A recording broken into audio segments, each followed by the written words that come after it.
Hello' friends, মই আজি বৰ দুখেৰে মোৰ ফেচবুক ফ্ৰেণ্ডসকলক এটা বিষয় এটা বস্তু দেখুৱাবলৈ লৈছোঁ। এয়া চাওক, এটা ধুনীয়া ভোট জলকীয়া খেতি।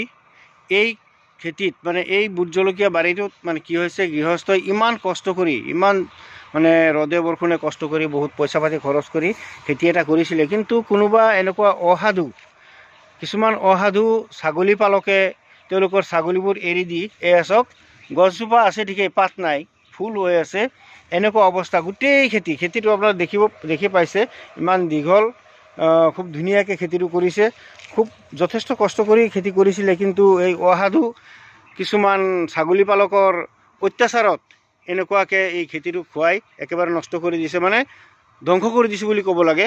কাৰণ এয়া চাওক, গোটেইখিনি গছতেই পাত নাইকিয়া হৈ আছে।